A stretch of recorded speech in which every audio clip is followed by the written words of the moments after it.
ধর্ষণ করতে পারে নাই আমাকে স্যার।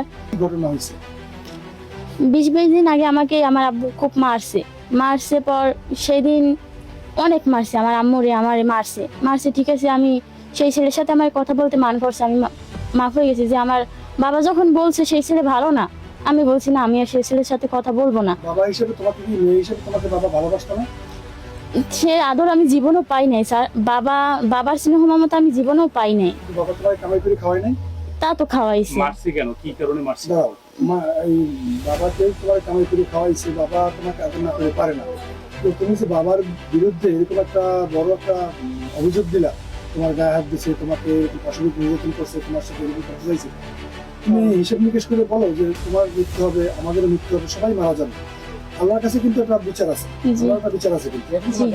এবং তুমি একটা জিনিস বোঝো, একটা পুরুষ জাতির কলঙ্ক হয়ে দাঁড়ায় তোমার বাবার জাতির কলঙ্ক না শুধু, আমরাও তো পুরুষ, সবার গায়ে লাগবে এই বিষয়টা। সত্য কথা বলো। জি, আর আমি সত্য কথাই বলতেছি। সেদিন রাতে আমরা এক বিছানায় শুইতাম, আমার মার অতটা মনে থাকে না তাই বলতে পারে না, আমরা এক বিছানায় শুইতাম। তারপর সে আমার গায়ে হাত ফালাই থুইতো, পা ফালাই থুইতো, তারপর আমার পিছ দিয়ে তার পা দিয়ে আমার প্যান্ট খোঁচাইতো, প্যান্ট টানতো। তখন আমি পাশারাই শুয়ে থাকতাম। পরের দিন আমি মারে বলি, মা আমি এই বিছানায় আর শুমুন, আমার আলাদা বিছানে দাও। তারপর আমি আলাদা বিছানে শুই। 3 দিন ভালো যাই আমি। 3 দিনের পরেই সে আবার আমার কাছে যায় ওই আলাদা বিছানি, আমি একা শুইতাম। তো আলাদা বিছানে গেছি, সেই আবার আমার কাছে গেছে রাত, সে সময় শেষ রাত গেছে আমার কাছে। আমি তো ঘুমন্ত মানুষ, মরা মানুষ তো একই কথা স্যার। তারপর সে আমার বুকে হাত দিছে পর আমি তার 4টা আঙ্গুল দিয়ে সিটা মারছি পর সে বাইরে গেছে, দৌড়ে বাইরে যাই একটা কাশ দিয়া বাইরে দেবার আধা ঘন্টা পড়াইছে। আমি ভয়ে ছোটে স্যার ঘুম পড়ে গেছি। সকালবেলা আমি মাকে বলি, মা তুমি কি আমার কাছে গেছিলা, আমার গায়ে হাত দিছিলা? মা বলে, না আমি তো তোর কাছে যাই নাই। আব্বুর কাছে জিজ্ঞেস করে যে তুমি কি গেছিলাম ওর কাছে, ওর গায়ে কি হাত দিছিলা? কয় না। তারপর বলে পাশে চৌকটে নিচ দিয়ে তুমি খুঁটি দিয়ে দিও ভালো করে। মা বলে আবার মনে হয় আমার মেয়ে স্বপ্নে দেখছিল। তারপর বলে ঘুমেছিল না সজাগ ছিল? না আমি ঘুমেছিলাম, ওই আমার গায়ে হাত দিয়েছে, আমি সজাগ হয়ে গেছি। না আমি ভয় না, আমি চিৎকার মানে মা তো বলান দিছি, আমি চিৎকার করে মাকে ডাক দিছি। আমি না আমি ভয় পাই, আমার বাপের অনেক ভয় পাই, কারণ আমার বাপের যদি সেই সময় আমার আম্মুরে আর আমারে ধরে, কেউ বাঁচানোর কেউ শক্তি নাই। কারণ এমন স্পর্শকাতর জায়গায় কোনো? জি, আমার বুকে হাত দিছে। আচ্ছা, বুকে হাত দিছে কয়বার, কতবার দিছে? একবার আর কি দিয়া সে হাতটা থুয়ে দিছে আমার বুকের উপর। তুমি তখন টের পাও না? তারপর যে সে হাতটা, আমি যখন হুঁশ হয়েছি তখন থেকে আমার হাতটা এখানে তারপর আমি তার 4টা আঙুল ধরে ছিটা মারছি পর সে বাইরে দৌড় দিয়ে গেছে। আবার 3 দিন আমি ভালো যাই, 3 দিন আবার আর কোনো নেই। 3 দিনের পর দিন আবার গেছে। আমি সেই থেকে সচেতন হয়েছি যে বাবা আমার কাছে যে ওই ফর্সা, আমাদের তো দরজা নাই বা ভালো করে সামনে দেওয়া না, বেড়া দেওয়া না, যে ফর্সা, তার জন্য পারছি যে আমার বাবা আকৃতি। তারপর তাই প্রথম দিন তো বলতে পারি না। তারপর 3 দিন পর আমার গায়ে আবার আমি এরকম শুয়েছিলাম পর আমার একটা হাত ছড়াইছে, আমি সে সময় আলাপ পাই নাই। পরে আরেকটা হাত যেই সরাইয়া আমার বুকে হাত দিছে তখন আমি আলাপ পাইছি। আমি চিৎকার মারছি, মা আমাকে বাঁচাও, মা তুমি কই? তারপর মা তো আমার হুঁশ হয় নাই। হ্যাঁ ও সময় না, সে কাশ দিছে, আমার কাছ থেকে যায় আর কাশ দিয়ে। কিন্তু আমার খুব ভয় স্যার, আমার ভয়, কারণ আমার বাপে খুব আস্থা। ওই সময় আমাকে তো যদি মাইরা যায়, কোনো তো প্রমাণ থাকে না। তারপরে বলছি আমি।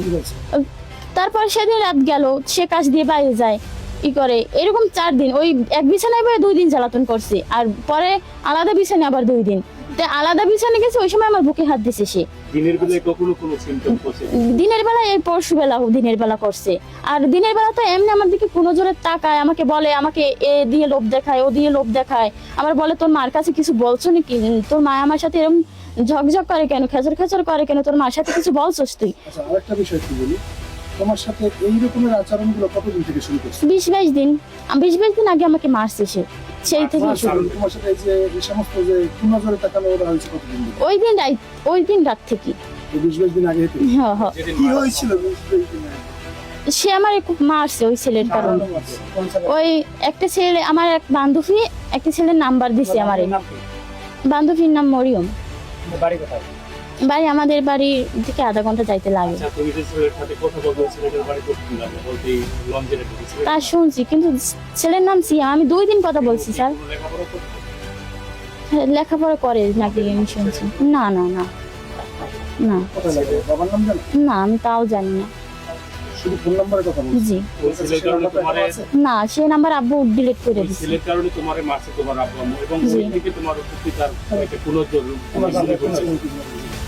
আচ্ছা, তার মানে তার সাথে তোমার এই যে যার কথা বললো যে তোমার বাবা যার সাথে তোমার সম্পর্কের কারণে তোমাকে গায়ে হাত তুলছে, জি তো তার সাথে মানে এই যে সম্পর্ক, এই সম্পর্কের কারণে কি তোমার বাবাকে তুমি ইচ্ছাকৃতভাবে ফাঁসানোর চেষ্টা করছো? না স্যার, না স্যার, আমি ইচ্ছাকৃতভাবে ফাঁসাচ্ছি না। সে আমার দিকে কোনো জোরে তাকায়। একজন বাপ যদি একজন মেয়ের দিকে কোনো জোরে তাকায়, আর আমি একটি আমার আমার বয়স হয়েছে না, আমার এই 15 বছর 16 বছর হয়ে গেছে, আমার কি একটা মান সম্মান এখন নাই? আমার সামনের ভবিষ্যৎ নাই? আমি কি মিডিয়ায় আসতে পারি মিথ্যে কথা বলে? বলেন স্যার। আচ্ছা, আরেকটা বিষয়, মানুষ কিন্তু এরকমই বলে যে জি। বাবা মেয়ের সাথে এরকম করতে পারে না, না মেয়ে তার প্রেমের সম্পর্কের বাধা দেওয়ার না কারণে। স্যার, আমি আমি বলি, তুমি তোমার প্রেমের সম্পর্কে বাধা তোমার বাবা দিয়েছে দিলে তুমি এরকম ইচ্ছাকৃত তোমার বাবাকে ফাঁসাচ্ছ, না এই স্যার। কথা কিন্তু মানুষ বলে। মানুষ- কি বলবো? মানুষ বলে, তা আমি বলতে পারবো না মানুষ বলে কেন, কিন্তু স্যার আমি ওর সাথে 2 দিন কথা বলছি, তাও 2 দিন কথা বলা একটা ছেলের সাথে কি আমি এত হতে পারি? আর আমার বাবা মার সাথে আমি করতে পারি না এই ছেলের কারণে। এখন না, সর্বশেষ স্যার। তুমি কি বলতে চাও আসলে? তোমার বাবা সম্পর্কে তুমি কি বলতে চাও সেটা স্যার- বলো। স্যার সে তো কোনো জোরে আমার দিকে তাকায়। সে তুমি কি চাও? আমি তার সঠিক বিচার চাই, ন্যায্য বিচার চাই স্যার। কি বিচার হইলে তোমার খুশি হও? তুমি কি বিচার হইলে, কোন বিচারটা হইলে তোমার বাবার যদি ফাঁসি হয়ে যায় তাহলে তুমি খুশি? আমার খুশি আর অখুশি নাই স্যার, আমার মন ভাঙা দিছে আমার বাপ। আমার খুশি আর অখুশি এখানে কি আছে বা? এখন তুমি কি বোঝো তোমার এই যে বিচার কিন্তু যদি প্রমাণ হয় বা সত্যতা মেলে তোমার বাবার কিন্তু ফাঁসি হইতে পারে। আমি কোনো দ্বিধা করবো না স্যার। তোমার বাবা ফাঁসি দিতে করবে না? না স্যার, এখন যে জেলখানা আছে তাকে কি দেখতে যাবা? না স্যার, দেখার কোনো মুড আমার নেই স্যার। বাপ মেয়ের সাথে এভাবে কিভাবে করে আমি এটাই তো বলতে পারি না। পরশুদিন সে কাজে যায় নাই, পরশুদিন কাজে না যেয়ে সে আমার বলে মাথা টিপে দে, পা টিপে দে, হাত চুলকাইয়া দে, পা চুলকাইয়া দে, গা চুলকাইয়া দে, আচ্ছা, তারপর আমার আরেকটা গায়ে বিষয়- হাত দিতে চায়। আরেকটা বিষয় বলি শোনো, জি এইখানে আরেকটা কথা আসছে যে রেজাউল মেম্বার নাকি তোমাদেরকে এই কথাগুলো শিখিয়েছে। না স্যার, তোমার তার মাকে- সাথে না না আমি বলি, কথা বলি, এই কথা আমি শুনছেন না আপনিও? আপনিও তো শুনছেন। আচ্ছা, আপনিও যেহেতু শুনছেন, আপনি তো শুনুন শুনুন।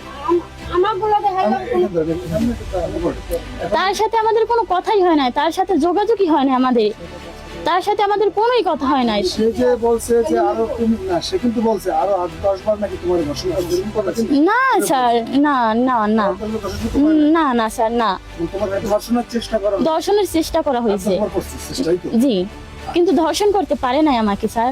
আচ্ছা, ঠিক আছে। ভালো লাগে না?